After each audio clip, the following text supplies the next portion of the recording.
Hello guys, welcome back to my video. চলে এসেছি আবার একটা নতুন ব্লগ নিয়ে। আজকে যাওয়া হচ্ছে অফিসের কাজে কলকাতা। আমি আর সুমন্ত বেরিয়ে পড়েছি সকাল সকাল কলকাতার উদ্দেশ্যে। সকালবেলায় পরিবেশটা দেখো তোমরা, খুব আনন্দময় আর মেঘলা ওয়েদার, রোদ নেই আজকে। এই ওয়েদারে জার্নিটা বেশ ভালোই ছিল।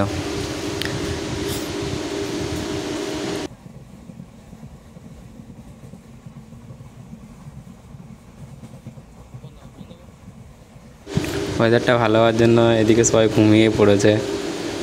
রামুদা কখন যে পৌঁছে গেলাম কলকাতায় সবাই লিফটে গিয়ে আনন্দ করছে। লিফটে আমার সময় বলছে আমার একটা ফটো তুলে দে সুমন্ত আর রামুদা, তাই ওদের ভিডিওটা বানিয়ে দিলাম আমি। খুব মজা করছে, এনজয় করছে। এরপর চলে এলাম মেট্রোতে। তোমরা দেখতে পাবে মেট্রোতে, এটা হাওড়া মেট্রো থেকে যাওয়া হবে এরপর আমাদের এসপ্ল্যানেডে। ওখান থেকে যাব আরও গড়িয়াহাট অফিসের কাছে। সো মেট্রোতে এসে পর ফটোশ্যুট হচ্ছে, ওরা ফটোশ্যুট করতে শুরু করে দিয়েছে আর আমি শুরু করে দিয়েছি আমার ব্লগ।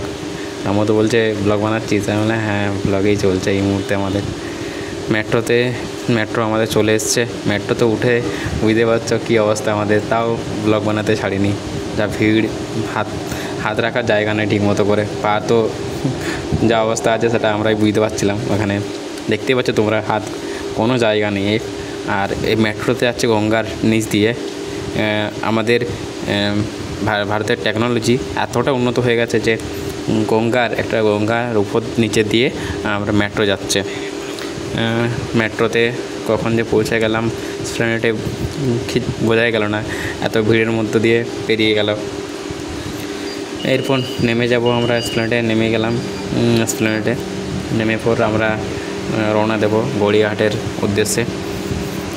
এখান থেকে বাসে করে যাওয়া হবে। মেট্রোতে নামার সময় ফাঁকা ছিল। গড়িয়াহাটে কাজ শেষ করে আমরা বেরিয়ে পড়েছি দক্ষিণেশ্বর কালী মায়ের মন্দিরে। দক্ষিণেশ্বর মায়ের নিয়ে কী বলে, সবাই নিশ্চয়ই শুনেছ যে মা কতটা জাগ্রত এখানে। মা যা চায় এখানে সবাই সেটাই পেয়ে যায়। দক্ষিণেশ্বর এখানে ফ্লাইওভারটা এই উপর দিয়ে যেতে হয়, তো ফ্লাইওভার এসে সবাই ফটোশ্যুট করতে লাগিয়ে দিয়েছে, পোজ দিতে শুরু করে দিয়েছে। আর এখানে এসে কিছু ফটোশ্যুট করে পর আমরা মায়ের উদ্দেশ্যে চলে যাবো আবার। এখানে কিছু ফটোশ্যুট হবে। সামনে স্ট্যাচুটা যেটা আছে ওখানে দক্ষিণেশ্বর ফ্লাইওভার লেখা আছে, সামনেই দেখতে পাচ্ছ তোমরা। এখানে ফটোশ্যুট স্টার্ট হয়ে গেছে আমাদের।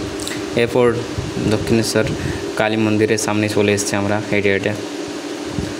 দেখতেই পাচ্ছ তোমরা, মেঘলা ওয়েদার পুরোপুরি, বাজছে বিকেল 4টা। এই টাইম আমরা পৌঁছেছি, তখনও মায়ের মন্দিরে প্রচুর ভিড়, মানে এতটাই ভিড়, পুজো দিতে প্রায় 1 ঘন্টা টাইম লেগে গেছিলো আমাদের। দেখতে পাবে তোমরা এখনই। মায়ের মন্দিরে পুজো দেবো, তার আগে আমরা স্নান টান করে পুজো দেবো, তারপর আমরা বেরোবো। তাই চলে এলাম নদীতে, গঙ্গাতে স্নান হচ্ছে আমাদের এখানে। দেখতে পাচ্ছ গঙ্গাতে এখনও ভিড় প্রচুর পরিমাণ। বিকেল 4টা বাজছে, তাও এত পরিমাণ ভিড় গঙ্গার মধ্যে, তোমরা দেখতেই পাচ্ছ গঙ্গা। এরপর পুজো দিয়ে বেরিয়ে গেছি আমরা প্রিন্সেপ ঘাট মানে হচ্ছে একটা আনন্দময় জায়গা। এখানে রাতের প্রিন্সেপ ঘাট দেখার মতো। আমরা দেখতে লাইটিংটা, উপরে ব্রিজটা। প্রিন্সেপ ঘাট এই মুহূর্তে ফাঁকা ছিল কারণ হালকা হালকা বৃষ্টি পড়ছিল। এরপর চলে এসেছি আমরা স্টেডিয়ামের কাছে, ইডেন গার্ডেনে। স্টেডিয়ামটা তোমরা দেখতে পাবে। এখানে কিছু একটা ম্যাচ চলছিল, আমরা দেখতে পেলাম না, দূর থেকে বাসের মধ্যে আর বোঝা গেল না ঠিক মতো করে। এরপর আমরা বেরিয়ে পড়বো রাত্রে বাস ধরার উদ্দেশ্যে। বাসে করে চলে যাবো বাড়ি। চলো টাটা, বাই বাই। যদি আমার ভিডিওটা ভালো লাগে সবাই লাইক করবে, সাবস্ক্রাইব করবে, আর সবাই খুব ভালো থাকবে। আর কমেন্টে জানাবে ভিডিওটা কেমন হয়েছে। ততক্ষণ পর্যন্ত বাই, আর জানিও ভিডিওটা কেমন হয়েছে। Tata, bye bye, see you.